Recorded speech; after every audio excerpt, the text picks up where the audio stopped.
Itu ulama dulu, mereka beramal di tahun ini sudah punya jadwal berapa tahun ke depan, sudah ditulis jadi satu kitab. Nama kitabnya Lataiful Ma'arif,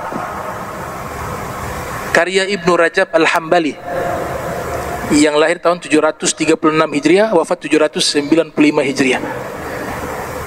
Itu kitab sebenarnya jadwal rencana amal solehnya beliau ke depan. Tapi karena begitu banyak rencana-rencana amal-amal soleh yang nanti dilakukan tahun depannya, jadi satu kitab lumayan tebal. Saya punya kitabnya. Mulai dari bulan Muharram, apa amalan ini, bulan berikutnya begitu, sampai nanti Muharram, Safar, Jumadil Awal, Rabiul Awal, Rabiul Akhir, Jumadil Awal, Jumadil Akhir, Rajab, Sya'ban, Ramadan, terus sampai 12 bulan. Nah itu pasti kadang-kadang tidak mungkin dia bisa, atau orang yang merencanakan amal satu tahun, pasti ada yang luput dari amal tersebut. Pasti ada yang luput. Tapi itu adalah niat-niat solehnya beliau. Seandainya ada yang luput daripada rencana-rencana amal itu, tetap ditulis pahala di sisi Allah Ta'ala, karena niatnya sudah ada. Dia luputnya juga mungkin karena ada halangan, ma'zur. Itu yang dimaksud dalam hadis, niatul mu'min khairun min amalih. Niatnya orang beriman lebih baik dari amalnya. Niat baiknya sudah dicatat pahala. Nah, jadi kalau mau tahu, mau ikut jadwalnya ulama satu tahun penuh di dalam rencana amal-amal soleh, baca kitab beliau. Judulnya Lataiful Ma'arif. Tuh. Saya yakin kita mundur duluan. Karena amalannya padat sampai tengah malam. Ya, tidurnya sedikit. Lebih banyak amal. Dan kalau mau cerdas dalam amal, kita amalnya sedikit tapi pahalanya menjadi banyak. Amalnya sedikit tapi berkualitas. Ada kitab juga ditulis oleh ulama, oleh Syekh Ad-Dimyat. Judul kitabnya Al-Matjarur Rabih, perdagangan yang menguntungkan, nama kitabnya. Itu kitab ajib. Ia membahas kita melakukan amal-amal walaupun sedikit tapi pahalanya sangat besar. Ada membahas masalah niat, kemudian kesempurnaan amal. Nah itu dilakukan dengan ilmu. Di situ dijelaskan oleh beliau. Nama kitabnya Al-Matjarur Rabih, perdagangan yang menguntungkan. Ya, karena kita beramal ini lagi berdagang sama Allah. Ya, kita amal ini berdagang sama Allah Ta'ala. Nah, dagang kepada Allah, jual beli kepada Allah adalah jual beli yang tidak pernah ada rugi. Kalau dagang sesama manusia ada untung, ada rugi.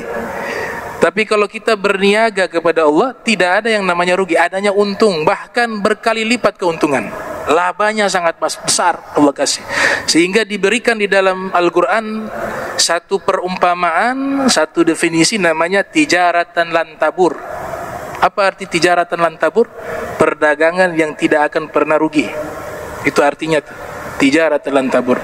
Di dalam Al-Quran juga difirmankan, ya ayyuhalladzina amanu hal adullukum ala tijaratin tunjikum min azabin alim tu'minuna billahi wa rasulihi wa tujahiduna fi sabilillahi bi amwalikum wa anfusikum dzalikum khairul lakum in kuntum ta'lamun. Wahai orang beriman, mau aku tunjukkan pada kalian perdagangan yang menyelamatkan kalian. Tunjikum min azabin alim, dari azab yang pedih. Apa itu? Tu'minuna billah, beriman kepada Allah. Kata iman di sini mencakup pernyataan keimanan, pembenaran hati, dan amal soleh. Karena selalu kata iman diikuti dengan amal. Alladzina amanu wa amilus solihati, orang yang beriman dan beramal soleh. Beriman kepada Allah dan Rasulnya. Wa tujahiduna fi sabilillah, dan dia berjihad di jalan Allah. Wa tujahiduna fi sabil bi amwal, dengan harta. Wa tujahiduna fi sabilillah bi amwalikum wa anfusikum. Harta dulu baru jiwa. Kenapa Allah tempatkan berjihad selalu harta dulu baru jiwa? Karena tidak mungkin orang itu yang harta saja dia berat untuk berjihad dengan harta, terus mengorbankan jiwa, itu mimpi di tengah hari siang bolong. Loh, harta saja gak berani dia keluarkan, bagaimana nyawa? Makanya Allah Ta'ala sebutkan tartibnya. Kalau mau jihad, harta dulu. Kalau harta lulus, baru jiwa. Tapi kalau hartanya tidak lulus, orangnya bakhil, keluarkan uang rasanya berat, berikan makan orang hatinya ngedumel, maka itu belum bisa dia berkorban, nyawanya belum bisa.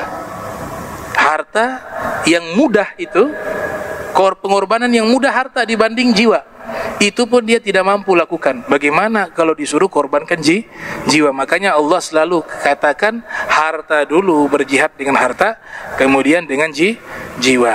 Ada salah satu doktor di Palestina menulis kitab namanya Al-Jihadu bil Mal fi Sabilillah, berjihad dengan harta di jalan Allah Subhanahu wa taala. Jadi jihad itu dengan harta juga disebut jihad.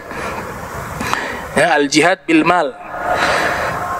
Nah, itu yang disebut tijarah, perdagangan. Tijaratan lan tabur. Nah, dagang kita dengan Allah, iman dulu. Amal kita dihitung pahala, syarat pertama harus iman, harus Islam.